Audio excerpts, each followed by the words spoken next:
আসেন একসাথে লাইনে আসেন।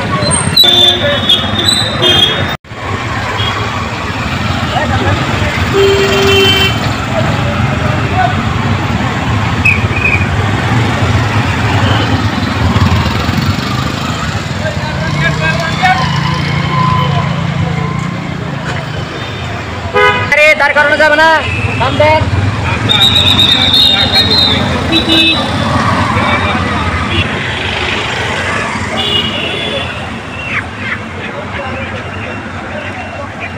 প্রথমে প্রশংসা করে আল্লাহ সুবহানাহু ওয়া তাআলার, এবং আমরা বাংলাদেশের সুনাগরিক হিসাবে বা সুসজ্জিত একটা বাহিনী হিসাবে বাংলাদেশের জনগণ এবং বাংলাদেশের মান রক্ষার্থে আমাদের আনসার বাহিনী ব্যাটালিয়ন সদস্য এবং সাধারণ আনসার যারা আছে সবাই মিলে আমরা এই ট্রাফিক এই যানজটটা মুক্ত করার জন্য জনগণ এবং সাংবাদিক ভাইরা সকলেই মিলে আমরা এই যে বাংলাদেশকে একটা মানে পরিচ্ছন্নভাবে রক্ষা করতে চাচ্ছি।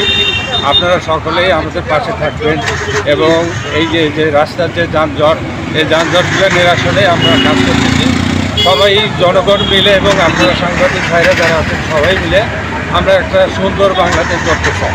এই আমাদের হচ্ছে আনসার বাহিনীর মধ্যে সব কিছু একটা।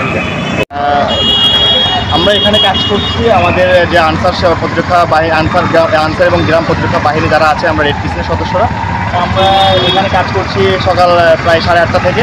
মোটামুটি ভালোই লাগছে, দেশের স্বার্থে দেশের কাজে কন্ট্রিবিউশন করতে পারছি আমরা এদের রেড ক্রিসেন্ট হয়ে। এই অনুভূতিটা ভাষায় প্রকাশ করার মতো না, সত্যি খুব এই দেশের স্বার্থে কাজ করাটার জন্য নিজেদেরকেও অনেক প্রাউড ফিল করছি। আমরা ধরেন সন্ধ্যা 1 পর্যন্ত আমরা আছি, কারণ যতক্ষণ না পর্যন্ত আমরা জানি যে বনরূপাতে মোটামুটি সারাক্ষণই জ্যাম থাকে। আমরা 6টা-7টা নাগাদ থাকার আশা আছে, যদি সব কিছু প্রকৃতি এবং আশেপাশে মানুষ সবার সহযোগিতা থাকে, আপনাদের সাংবাদিক ভাইদের সহযোগিতা সব কিছু মিলিয়ে আমরা এখানে সন্ধ্যা 6টা-7টা পর্যন্ত থাকার ইচ্ছা আছে।